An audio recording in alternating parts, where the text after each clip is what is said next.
Good morning. We're going to talk about our audience and how we determine what messages we need to be creating for them in today's live training session. So I'll give people just a minute or two to get here and start to kind of filter in, and then we will jump right in and we'll talk about our audience. If you have questions about the type marketing messages that you should be creating for your audience, please comment, and I will work on addressing those as we go through the broadcast today as well. Thanks. I look forward to talking to you soon.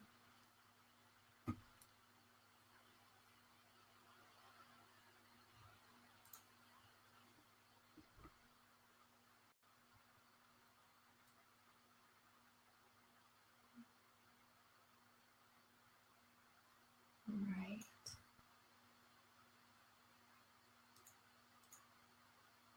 Keep that up.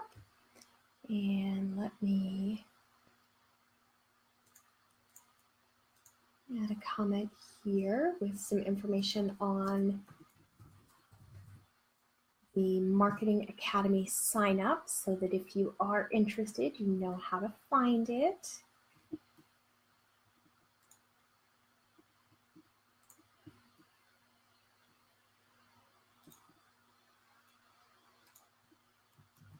All right. So if you would like more information on Marketing Academy, you can request it right here through this page. So we'll put that right there for you. All right.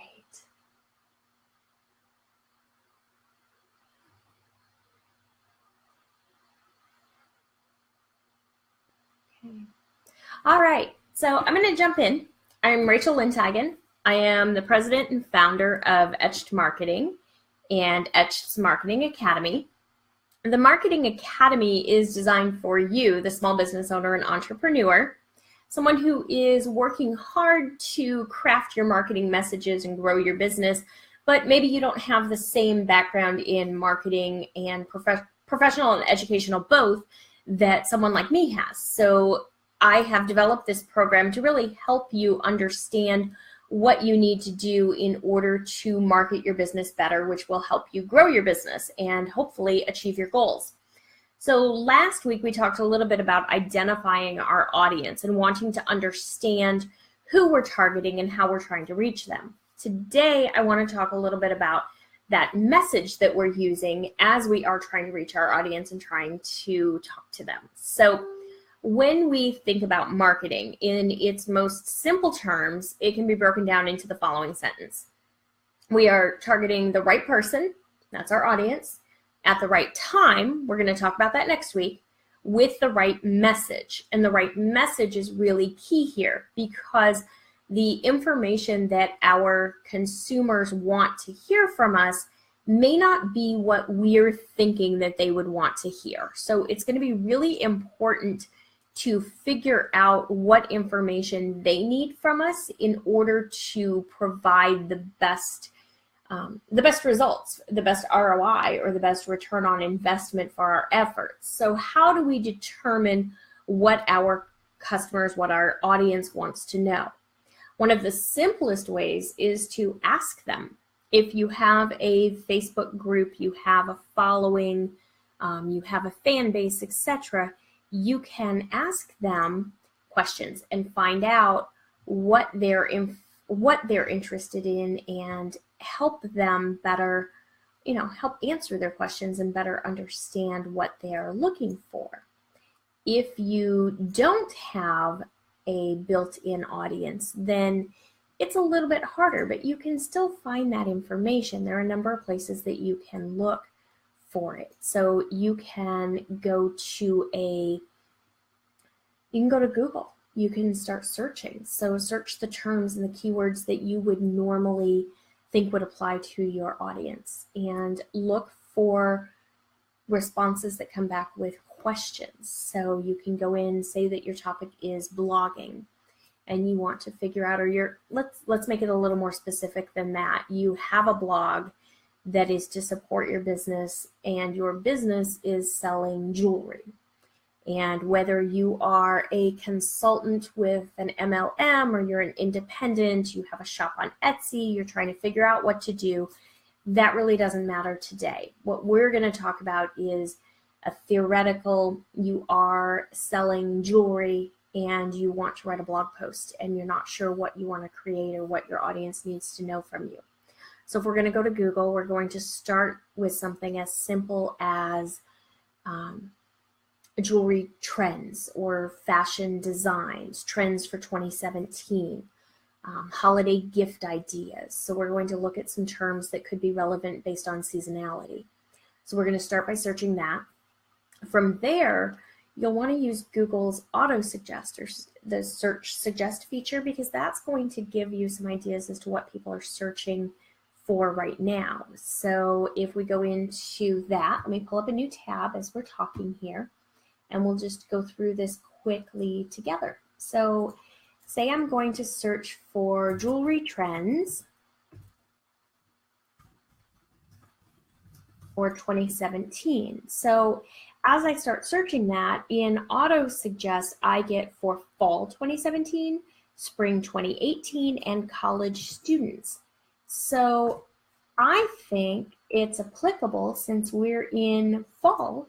Let's think about writing a post about jewelry trends for fall 2017. So we know our product is jewelry. We know that our consumer is interested in knowing what to wear, how to wear it, how to put everything together.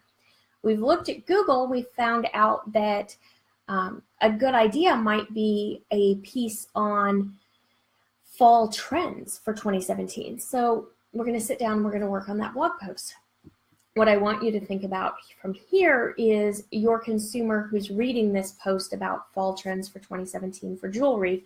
What additional information do they need? Do they want to know how to layer pieces? Do they want to know how to go from day to night? Do they want something from an office that they can wear for a professional? Do they want something for date night? Are they maybe going to a party? Are they going to look for pieces they can buy now that'll move through holiday? What do you think your ideal customer is going to want to do with that, that trend information?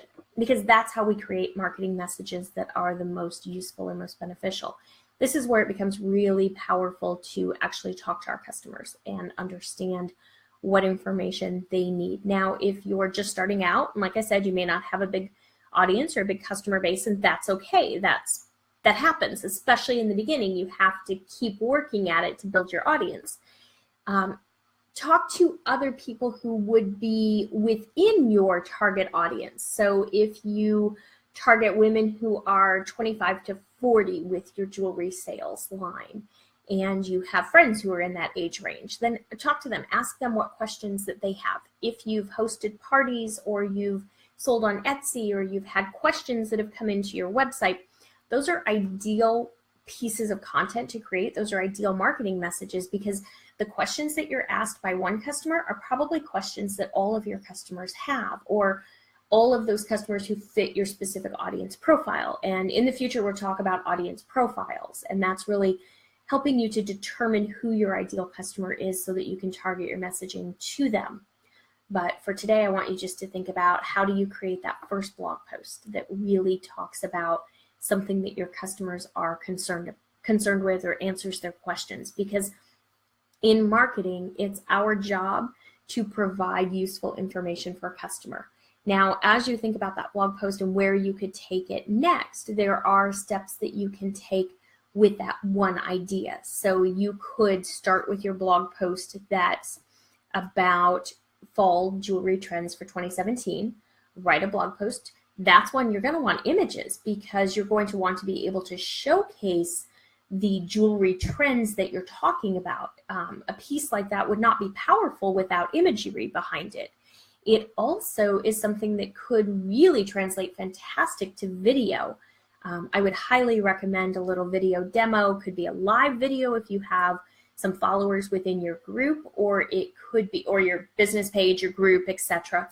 I wouldn't recommend doing it on your personal page, because you don't want to build your business on your personal page, because it's actually against Facebook's terms of service and can get you in a lot of trouble. Don't risk it. Always build out a business page. And there are many reasons to build out a Facebook business page, and we'll talk about some of those in a future episode, in a future live training session, because Facebook business pages are really beneficial for us, and we want to make sure that we're using them and optimizing them and working with them the way that we can, and not running the risk of getting ourselves in trouble. So even if you're with a multi-level marketing company and they are recommending that you use your personal page to grow your business, please don't. Please build out a business page. You don't want to get yourself in trouble. So, and you can go live in a group, you can go live on your business page, etc. Make sure that you do that. So add a little video. I know the thought of going live can be really scary, but it can be so beneficial because we see better engagement. We see more people watch the videos. Some will watch live, some will watch them in the replays. You also, if you're on Instagram, could easily tie that content together with some beautiful pictures, some styled photos of those trends that you're talking about, showcasing what people should be using for fall 2017 jewelry trends, and then tie that back. You could include a link back to your blog post. You could also share that on Pinterest. Pinterest is another great place for our visual content. You could include those images and a link to your blog post. In everything that we do when we target our audience, we want to make sure that we deliver value to them. We also want to make sure that we're getting that message to them in the right place. And we've talked a little bit about right place today, talking about some of our social channels. We'll talk about that more in depth in a future one. But more than anything, I want you to remember that we need to focus on our audience and their needs. Our goals are secondary when it comes to content development. And the reason for this is that if our goals are to help our customer and to provide the information that they need, which will hopefully in turn lead to a purchase, we're going to achieve our goals, even though we say that they're secondary. Because if we become a content leader and someone that our audience knows, likes, and trusts, they're more likely to follow us and stick with us and then ultimately make that purchase from us when they're ready. So that's why we really focus on providing what they need rather than just thinking about, I need to make X number of sales this month.